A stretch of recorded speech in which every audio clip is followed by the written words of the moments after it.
for him to join.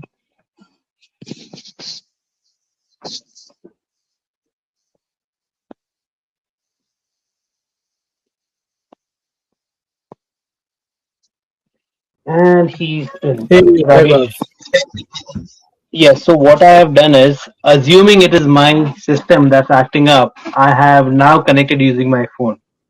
Uh, Yeah, if it's this really works, yeah, if this yeah. works, I know it's either my Wi-Fi or my system. So yeah, let's hope for the best. Oh yeah, Yeah. Let's stay there, man. Let's stay there. right, right. So yeah, before I got cut off, right, I was speaking about karatekas, how karate in general is a non full contact sport, but when you look at the UFC, people like George St. Pierre, who was a karateka, they absolutely dominated when they came in because they added grappling to their game, right? Where do you see karate fitting in if you are a martial artist right now trying to get into UFC? So, one thing to add here when you talk about GSP did Kyokushin Karate, which is a full contact style. It is, yeah. So that's a big difference from what you see. There is Kyokushin Karate in India now as well. There are good Mhm. places to. In fact, I've trained in Kyokushin for 2 years back in 2010 to 2012 when I was in Bangalore. Right. So we have good people around here.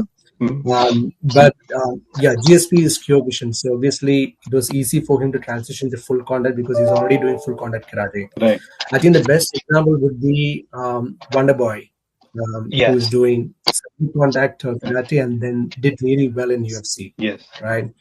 He was about to become a champ, if I'm not mistaken, the Tyron Woodley fight, Yeah, right? I So believe. he was up Yeah, there. I remember he Yeah, dominated. Who was it? Yeah, Robert Whittaker. He whooped Robert Whittaker's ass. Yeah, I remember that. yeah. In welterweight, he did amazing against Robert Whittaker, but I'm sure it'll be different in middleweight. Right. Robert Whittaker is a different beast there in middleweight. But yeah, so that's the thing, right? So it's about how you train. I think it's more about who is training martial arts rather than the martial art itself. So when I trained karate, I started karate back then, like 1990s, where it was more contact based. Mhm. But I think early 2000s is when the sports karate came into to the picture. Obviously, it is good because then we got into Olympics right back in 2020, Yes. Tokyo Olympics. It's because of the fact that it's semi-contact and no injuries and everything, a Right. point-based thing. But yeah, so when I started, it's more like traditional karate. Hmm. Now it's more leaning towards sports karate. So big difference, right? Because sports karate, you're not supposed to punch. Right. Even if you punch, you have to pull back before it really creates any damage or anything. Right. So, and as you mentioned, the champion there, if there's a damage, the person who is getting damaged will win the fight because he got knocked out and it's not allowed, right, in Right. karate. Right. So yeah, so it's about how you train. When I trained karate, for me, I like the authentic form of karate, which is obviously meant for self-defense, right? So I had that mentality. So Hmm. when I transitioned to taekwondo and kickboxing, which are full contact, it was Hmm. not that difficult for me. Right. But I had a sparring recently, when I say recently a year ago, with someone who's a sports karate champion. Hmm. So obviously there are benefits because their speed is amazing, Right. right? The speed they can catch you, and if there is a good technique to that speed, you will get knocked out as well. Right. But the moment we throw a bit of low kick and everything, that's when they start to fumble a little bit, Right. right? Right. And another thing with karate right now, what I observe is in Kyokushin karate, you're supposed to kick low as well. You can do, calf kicks, you can do leg kicks, inside, outside thigh kicks, you can do everything. But in all other forms of karate, most of other forms, I think Kempo karate is different. I've not done Kempo karate, but all other styles, you're not supposed to attack below the belt. There is Right. only one thing you can do below the belt is leg sweep. The ashibara you can do and then you can score, but there's no attack below the belt, right? So few Mhm. things they don't condition the legs much. That's very Right. bad because if you get into a Muay Thai or a kickboxing fight, you're done. Hmm. It Yes. takes only Absolutely. two good low kicks for you to, not really walk from there, right? Right. So and sports karate, it's more about footwork and Hmm. movement. So once your legs are compromised, you are done. Right. Absolutely. Yeah. So if you really want to get into UFC or even get into kickboxing or amateur MMA here in India, when you practice karate, I think you have to keep that in mind. Train both sports karate for the tournament purpose and traditional karate for being mentally strong and learn how to give and take the kicks and punches and then condition yourself better than just for sports. That's what I would say. Right. No, absolutely, and that's very important. And there are basic fundamental differences, which I observed. When this was for myself, because I had a karate background way back in school, and I never went all the way because sometimes studies takes over and you hardly have time to finish it. But I didn't have the Yeah, commitment you had. But I remember back then I was told to punch through. Whereas when I yeah, got to yeah, MMA and boxing, they were like, "Don't punch through. It has to be like a whip, like a snap." I'm like, "Wait, that doesn't compete with it doesn't go with what I learned." And I remember I would always try to go into a bladed stance, and then they would destroy me in cult because once you're bladed, yeah, your front leg is so exposed. And I would always think that if I'm exactly. bladed, there's less of me to hit, which is okay as long Yeah, as there are no kicks involved. But yeah, those yeah, small fundamental differences made yeah, such a big, yeah. what do you say, difference in the fighting style once I transitioned. Yeah, yeah. And I would say it has its own advantages as Mm-hmm. well because the footwork will help you because you are super fast, right? You're like a flash in fight.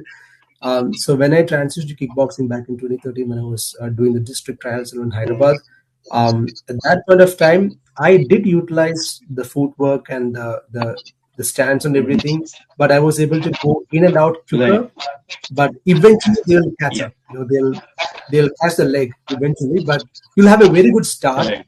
And if you're lucky, you can get a knockout before gets into your leg kicks and everything, right? But yeah, it's a good game. Like I said, it's about the martial art. It's not the art that you are practicing. It's about the No, artist, now that you right? mention it, So yeah. if Yeah, now that you mention it, that's what Wonder Boy did in his initial matches as well. He was fairly bladed, but he had an yeah, amazing front kick, which he utilized yeah. incredibly well. You're right, yeah. I miss Machida, man. Lyoto Oh, yeah. Machida. That's another great example of traditional Shotokan karate, which is not full Mhm. contact, but he did amazing. He was a champion, Right. right, in UFC. So there are, like I said, it's about the martial artist, not the art itself. So if you know how to train Mhm. smart, there is always pros and cons in all the arts, Right. right?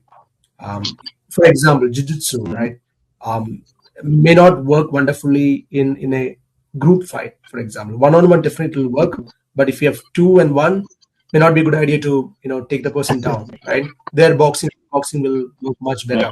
So every art will have the pros and cons about how you train, and if you know how to mix it up, that means you kind of learn the art properly. Right. That's why MMA is crazy. It's very um, realistic form of martial arts right now. Right. Right.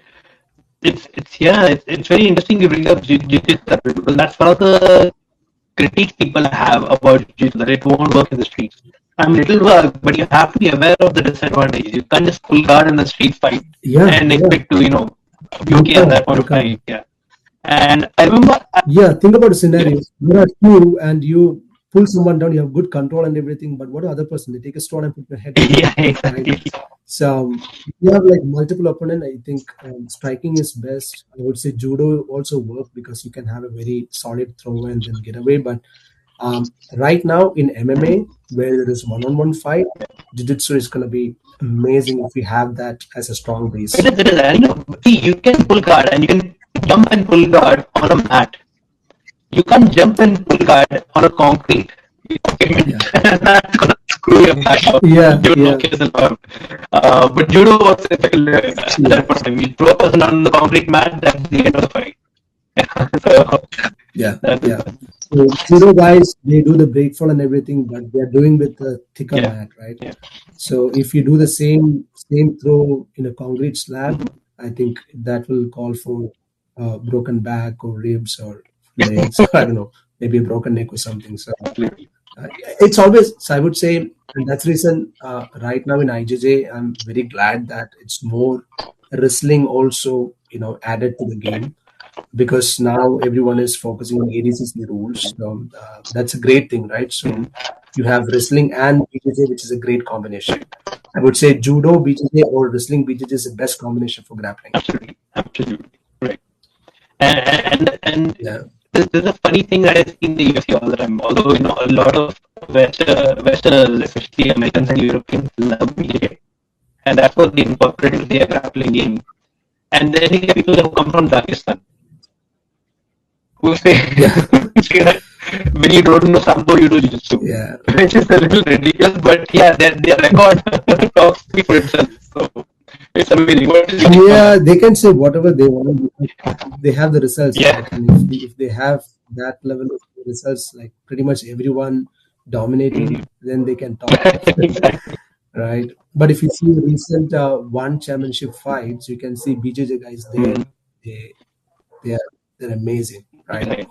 So, like I said, I don't know, but, but yeah, Sambo is great. We can see the results, so then Yeah, that means they're doing something different, right? yeah. And it's really interesting when I see one FC versus UFC because obviously their rule sets are different. So the way people fight are different. So the UFC went round by round, right? And then this, if you want to do round of three, you won the match as long as there's no knockout or submission. In one FC, after three rounds, they scored the entire match in the entirety, not round by round. So you could have won in the first. Vaibhav, your voice is breaking a little bit, Vaibhav. Is it? Your video is clear, but your voice is breaking a little bit. It's that is very weird, and it's probably millions that's causing this issue because now I'm not on my Wi-Fi, I'm not on my computer, I'm on my mobile. Can you hear me now?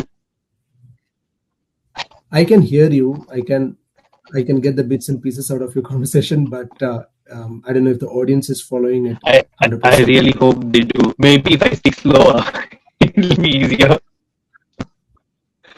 Okay. But yeah, Yeah, you can talk a bit slow. I think we can. sure. But is there a lot of distance?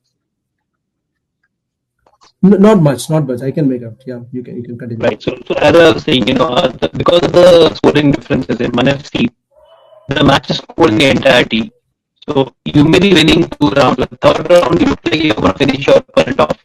Even the round ends, they may give the entire match to you. Yeah, yeah, And that's why the purity of exactly. martial arts kind of comes out, I believe. Because at the end of the day, when you fight in the streets, it's not about I won the two rounds and you won the last round. It's about who wins in the end that Yeah, matters. yeah, So yeah, I think that's kind of Sambo versus Yusu. The difference in the style of UFC and FC kind of comes out. yeah. And I think it's more about the mentality they have. These Dagestanis, right? They have a different mentality. I think they have a strong mind, I believe, or maybe the situations they are in, or maybe the training itself is amazing. We don't know, right? But I think that's more about how they are, the training regime and everything, right? One thing that I see in India is, Angad Bish, right? Yes. The Mutant MMA Yes. in Dehradun. I've seen their video. I follow him. He's an amazing person, a great fighter. If you see the way that they train, they run uphill and they train on the top of the hill and everything. So that's a different training altogether. If they are able to, keep up that momentum at that level, that altitude, when they come back down here in Bangalore and they fight, it's like I don't think anybody can catch up with them, right? So I think Dagestan is also same.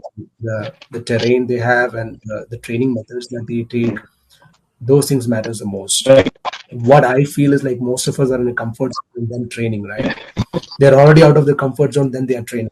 So that'll add up to something. Right. Absolutely. And yeah, it's insane out there. But I think I saw Islam Makachi's interview where he said that Kabi school has 300 students who come in and they train like for hours and hours over there just to get the basics fundamentals right.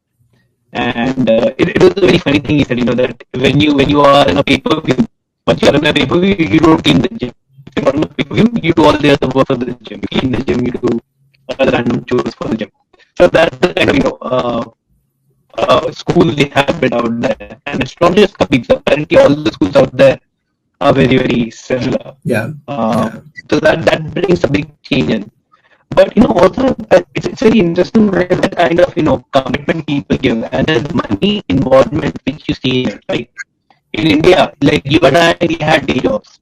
We could not spend 6 hours a day. Vaibhav, it's like difficult to follow now. Maybe if you want, just Give me hold spot and come back one more time because it was wonderful initially. Right. Then gradually it went. Now I cannot really, understand what you're Then saying. let me quickly restart this feed and see if that works. Yeah, yeah.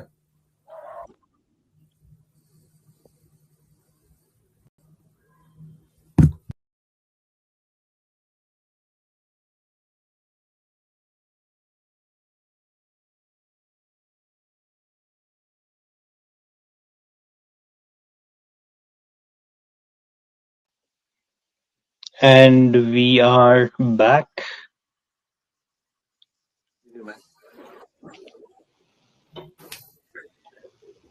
And this time I cannot